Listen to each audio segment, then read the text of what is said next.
ისათა და ძისათა და სულისა წმინდისათა. ამინ. ჩვენთან არის ღმერთი. დიდება და მადლობა ღმერთს დღევანდელი წირვისათვის. ჩვენ დღევანდელ სახარებაში მოვისმინეთ, რომ ესე იგი უფალი ეუბნეოდა ისეთ ადამიანებს, ვისაც ატყობდა, რომ ესე იგი მოწვეული ხალხი იყო იქ და საუკეთესო ადგილებს ირჩევდნენ. და იმ განწყობით და იმ ესე იგი განზრახვით, რომ თვითონ ეგონათ თავის ხებზე უკეთესი. და ეუბნება, რომ როდესაც ქორწილში დაგპატიჟებენო, ნუ დაჯდებიო საუკეთესო ადგილზე. იმიტომ რომ შეიძლება მოვიდესო მასპინძელი და გითხრასო, რომ მეგობარო, აქო სხვისთვის არისო გათვალისწინებულიო და მაშინ ყველას თვალში შერცხვენილი გადაჯდები ყველაზე ბოლო ადგილზე. და რო დაგპატიჟებენო, ბოლო ადგილზე დაჯექიო, რომ მოვიდესო შენი მასპინძელი და გითხრასო, რომ მეგობარო, აქ სადგამის დარხარო, აი წინ გადმოვბრძანდიო და მაშინ ყველას წინაშე პატივი გექნებაო. ასევე ყველა ვინც თავს დაიმდაბლებსო, ის ამაღლდებაო და ვინც თავს აიმაღლებს, ის დამდაბდება. ეს მარტო სუფრაზე კი არ არის.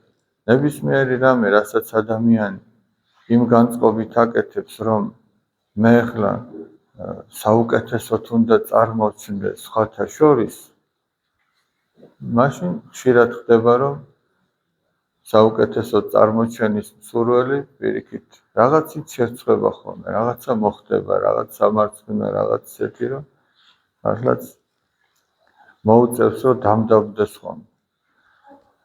როგორ არის ნათქვამი წმინდა წერილში, რომ ამპარტავანთა შემოსრავს ღმერთი, ხოლო მდაბალთა მოსცის მადლი. როდესაც ესე იგი ადამიანი ამპარტავნობით იზრახავს რაღაცას, იმისგან ღვთის მადლი მიდის და ადამიანი რჩება საკუთარი ძალების იმედზე. და საკუთარი ძალები კიდე ადამიანს არ აქვს. ისე როგორც მცენარეს არ აქვს ძალა თუ ფესვიდან არ იკვებება. არ აქვს ადამიანს ძალა. ამიტომაც მაგალითად ეს მოუყვანა უფალმა, რომ როგორც ნასხლავსო, ვაზის ნასხლავს არ შეუძლია თავისით ნაყოფის გამოღება, ისევე თქვენს ჩემს გარეშეო. მაგრამ თუ დამყნობილი იქნება ვაზზე, ის მრავალ ნაყოფს გამოიღებს. ადამიანის თუ დაიმედებული იქნება ღვთის და არა საკუთარ ძალებზე, ესეთი ადამიანი ბევრ ნაყოფს გამოიღებს. და როდესაც ადამიანი დაიმედებულია ღმერთზე და არა საკუთარ თავზე, ის არ ამპარტავნებს. იმიტომ რომ მან იცის, რომ მისი არ არის ვითიც შეიძლება და ეამპარტავნა და ეამაყა და არის ღვთისა. და თუ ღვთისაა და ბოძებულია ჩვენთვის, მაშინ აქ უკვე ამპარტავნება კი არა, მადლიერება იცენს თავს. რომ ღმერთმა ეს გვიბოძა. ერთი მხრივ მადლიერება და მეორე მხრივ პასუხისგებლობა. რომ რადგან ღმერთმა ჩვენ ეს მოგვანიჭა, ჩვენ აი ეს თავისი ძალა მოგვანიჭა რაღაც საკეთებლად, ჩვენ რაში ვიყენებთ ამას. იმიტომ რომ ეს ყველაფერი მაინც ღვთისგან მოცემული სახარებისეული ტალანტებია. ზოგს 5 რომ მისცა, ზოგს 2 და ზოგს 1. და თითოეულის გამო ადამიანებს მოჰკითხავს, რომ როგორ გამოიყენე, გაამრავლე თუ არ გაამრავლე. ვიღაცამ გაამრავლა 5-ის მიმღებმა, 10 დაახვედრა 2-ის მიმღებმა, 4. 1-ის მიმღები წავიდა და მიწაში დაფლა. ანუ არ გაამრავლა ის ნიჭი. დაცემასო წინო ამპარტავნება უძღვისო. წმინდა მამა ამბობს, წმინდა იოანეს სინელი თუ არა ვწდები. დაცემას წინ ამპარტავნება უძღვისო. აი ზოგჯერ ბიჭებო, ზოგჯერ არის ხოლმე, რომ ესე იგი ადამიანს რაღაცა რჩევას აძლევენ და ის ამბობს ამპარტავნულად, რომ იცის ეს და აღარ ჭირდება რჩევა. და როგორ არის ნათქვამი, ვიცის დედა ტიროდაო, არა? მაგრამ არ ვიცისა იცინო და ანუ კი იცი, შეიძლება გონია რომ იცი, მაგრამ თუ მოусმენ მრავალ მრჩეველთა შორისო ადამიანი მოკეთდებაო, სოლომონ ბრძენი ამბობს. შეიძლება იცი, მაგრამ იცი კი ისე როგორც უნდა იცოდე. იქნებ კიდე რაღაცა, ანუ ვიცი ნიშნავს, რომ მე სავსე ვარ და აღარ მინდა აღარაფერი მოსჩა. ახსოვთ აი ადრე არაერთხელ მოგვიყოლია ესეთი შემთხვევა იყო, რომ ერთ-ერთ სამრევლოში ახალგაზრდა მოძღვარი იყო და იქ იყვნენ ადამიანები, რომლებიც ფიქრობდნენ, რომ ჩვენ გაცილებით მეტი ვიცით. თავისთავად ახლა ვიღაცა მეტი იცის, ვიღაცა ნაკლები, მაგრამ თვითონ განწყობაა ეს, რომ აი მე ბევრი ვიცი და გახსოვთ ფილა რომ მოიტანა და ჩააწყო დიდი ქვები. და უთხრა, რომ და გავსო პირამდე ეს დიდი ქვები. ეხლა სავსეაო ეს ფილაო და კიო, სავსეაო ყველა მოთხრა. მერე მოიტანა და იქ წერია, რომ მოხუდოს მარცვლებიო.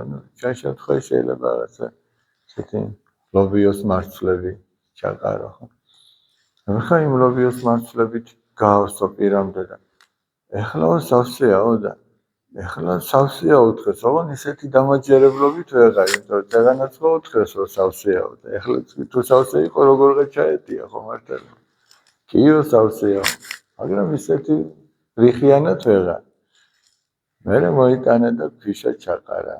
ეს წვრილი მარცვლებით ჩავიდა იმ ლობიოს მარცვლებს შორის და გაისო ახლა პირამდე და ეხლაო სავსეაო და ეხლა 1-2 მაგალ თქვა რომ კიო არადა ხო იციან რომ სავსეა მაგრამ ბოლომდე ვეღარ ამბობენ რომ სავსეა მერე მოიტანა და წყალი ჩაასხა მოძღვარმა პირამდე გავსო და აი ეხლა არის სავსეა ეხლა ნახეთო მან უთხრა რომ ის დიდი ქვებიო არისო თქვენი თეორიული ცოდნა იმის შესახებ, რითიც ახლა ამაყობთ, რომ მე ეს ვიცი.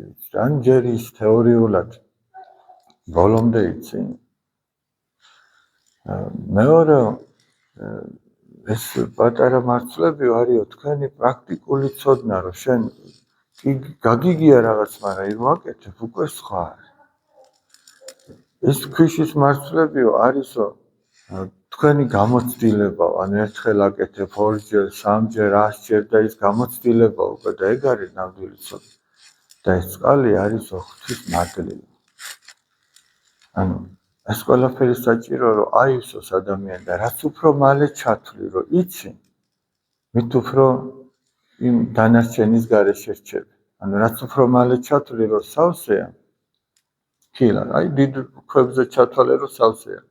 მაშინ აღარაფერი უნდა და რჩები პრაქტიკული ცოდნის, გამოცდილების და მადლის გარეშე.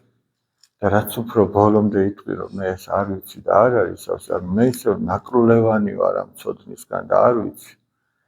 მაშინ იმ ყველაფრით ადამიანი შეივსებოდა საბოლოო ჯამში თავისთავად ღვთის მადლით. როდესაც ადამიანს ესეთი განწყობა აქვს და ესეთი ადამიანი არის თავმდაბალი. როდესაც ადამიანი თავიდანვე ამბობს, რომ ეს სავსე, ანუ ვიცი, მე სავსე ვარ, აღარ მჭირდება რაიმე შემატება. ეს ამპარტავანია. ამპარტავანი ღვთის მადლის გარეშე რჩება და მადლის გარეშე კი ვერაფერს ვერ გააკეთებს. ერთმა ჩვენ სულიერი ცხოვრების გზაზე და არა მარტო სულიერი ცხოვრების, არამედ ხორციელათაც არაერთხელ გამოჩენილა, რომ ადამიანი რაც უფრო ესე იგი არ არის მინდობილი საკუთარ თავზე, თუმცა ეს არ ნიშნავს, რომ ესე იგი თავდაჯერებული არ იყოს. თავდაჯერებულობა, ერთგვარი თავდაჯერებულობა ადამიანს კი უნდა ჰქონდეს. მაგრამ ესე იგი თუ ადამიანი თვითონ განიზრახავს, რომ მე შემიძლია რაღაც გავაკეთო, არაერთხელ წაიმტვრევს სხვის. და ესე იგი ბრძენიო სხვის შეცდომებზე სწავლობს, ხონათქვამია და ბრიყვი ერთ თავის შეცდომებზე ვერ სწავლობს. რამდენჯერ შეიძლება მოგვსულია ჩვენ აი რაღაცა ერთი და იგივე რაღაც და მაინც ჩვენ მგონია რომ რაღაცას წარმოვადგენთ, რაღაცას ჩვენ ვაკეთებთ და ვერაფერს ვერ ვაკეთებთ. და რაც უფრო ადამიანი ღმერთცენდობა, ღმერთიც მას არ გაუმტყუნებს იმ იმედებს და დაანახავს, რომ სწორედაც ღვთისადმი ნდობა არის ადამიანისთვის ძლიერების მომნიჭებელი. და რაც უფრო ადამიანი მალე ჩათვლის, რომ ეს მე ვარ, მე ვაკეთებ, მაშინ დატოვებს ღმერთი მადლის გარეშე, რომ ადამიანმა დაინახოს, რომ ის ვერ აკეთებს მის გარეშე. ადამიანს რაც შეუძლია ის უნდა აკეთოს და რაც ადამიანისგან შეუძლებელია ეს ღვთის მიერ არის შესაძლებელი. აქ უნდა მოხდეს ადამიანისა და ღვთის ნების თანხვედრა. ამას ეწოდება საღვთისმეტყველო ენაზე სინერგია, ანუ ორი ენერგიის, ორი ნების თანხვედრა. აი ეს არის მაცხოვნებელი. როდესაც ადამიანის იღწვის თავისი შესაძლებლობების ფარგლებში და ამავე დროს იმედი აქვს არა თავისი ძალების, არამედ ღვთის მადლის, რომ ის გააკეთებინებს, ის ატარებს ღვთისგან მიმავალ გზაზე და ის აცხოვნებს საბოლოო ჯამში. არა ჩვენი გაკეთებული საქმე, არამედ მადლი ღვთისა. მაგრამ ჩვენი გაკეთებული საქმე ჩვენ უფალს ვეუბნებით, რომ ჩვენ გამოვხატავთ ჩვენს ნებას, აი ჩვენ გვინდა გადარჩევა. იმიტომ რომ სარწმუნოება საქმეთა გარეშე მკვდარია, მოციქული იაკობი ამბობს. საქმეებში ჩანს ადამიანის რწმენა. თუ იმეს რამე გაუკეთებია, აი მის საქმეებში ჩანს მისი რწმენა. მისი ნება რომ უნდა რომ ღვთისთვის სათნოდ გააკეთოს. თუმცა ესენი კი არ აცხონებს. არამედ ეს არის მის მიერ ნების გამოხატვა, რაიმე მინდა უფალო რომ გადავრჩე. და საბოლოო ჯამში მას ღმერთი აცხონებს თითოეულ ადამიანს.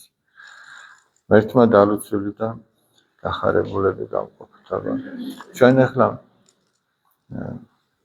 წელს ვეღარ შევხვდებით. ალბათ უკვე 2026 ერქმევა, როცა ჩვენ შევხვდებით. მე გისურვებთ, რომ მშვიდობიანი დასაწყისი ყოფილიყო ამ წლისა და თუ რამე განსაცდელია აღმოფხრილი იყოს და სიკეთით შეცვლილი იყოს, ესე იგი. შენდობა ვთხოვოთ უფალს, ესე იგი, აი უნდა გაიხსენოს ადამიანმა. როგორც წმინდა გაბრიელ ეპისკოპოსი ამბობს, კეთილგონიერი ქრისტიანი ყოველ საღამოს გამოიკვლევს თავის სულიერ მდგომარეობასო და წლის ბოლოსაც ასე უნდა გააკეთოს, უნდა დაფიქრდეს ადამიანმა. ასე იგი, რომ მთელი წლის განმავლობაში აბა მე როგორ ვიცხოვრე, ჩემი სულიერი ცხოვრება როგორ მიმდინარეობდა. იქნებ წლის დასაწყისში უკეთესი ვიყავი, ვიდრე ახლა. ან პირიქით. ეს ყველაფერი უნდა ადამიანმა აკონტროლოს, ესე იგი, რომ არ მოეშვას. ქრისტიანი მოჭიმული მშვილდივით უნდა იყოს, ესე იგი, არ უნდა იყოს მოშვებული, აი ესე ნებაზე მიშვებული, ფოთოლივით, აი ქარის აითაც დაუბერავს იქით რომ მიდის, ესე არ უნდა იყოს. არამედ ამ ფოთოლმა უნდა იცოდეს, რომ როგორია ღვთის ნება, როგორია ღვთის მცნება, ეცადოს, რომ იქით წავიდეს. აი ეს არის ძალიან მნიშვნელოვანი. ღმერთმა მოგვანიჭოს ძალა, რომ რაც შესწორებები გქონდა, გამოგვესწორებინოს ამ ახალ წელიწადს. ჩვენ ახლა დავილოცებით და ვამბობთ, რომ ხვავი და ბარაქა, სიკეთე, კეთილდღეობა, ეს ყველაფერი, მაგრამ ხორციელი ხვავი და ბარაქა ადამიანს ბედნიერს საბოლოო ჯამში არ ხდის. არამედ დამშვიდებული სინდისი, სწორი სულიერი ცხოვრება, მადლი ღვთისა, ღვთის შეწყვეტა, ყველაზე დიდი უნდა, აი ღვთის წყალობა უნდა ითხოვოს ადამიანს. და ღვთის წყალობაშია დანარჩენი ყველაფერი, რასაც ადამიანის გონება მოიაზრებს, რაც კეთილად ეჩვენება. ყველაფერი არის ღვთის წყალობა აერთიანებს და თუ არის წყალობა ღვთისა, მაშინ არის ყველაფერი. და ცალკეული რაც გინდა აიღო, არაფერი არ არის სრული. არის წყალობა ღვთისა და მადლი ღვთისა, რომელიც არის უძლურთა მკურნალი და ნაკვლევათა აღმავსებელი, მას შეუძლია განკურნოს ჩვენი უძლურებები და ჩვენი ნაკლოვანებები აღმოავსოს. და ეს არის ის, რაც ადამიანმა უნდა ითხოვოს უპირველეს ყოვლისა. ღმერთმა დალუცილი და გახარებულები გავყოფოთ.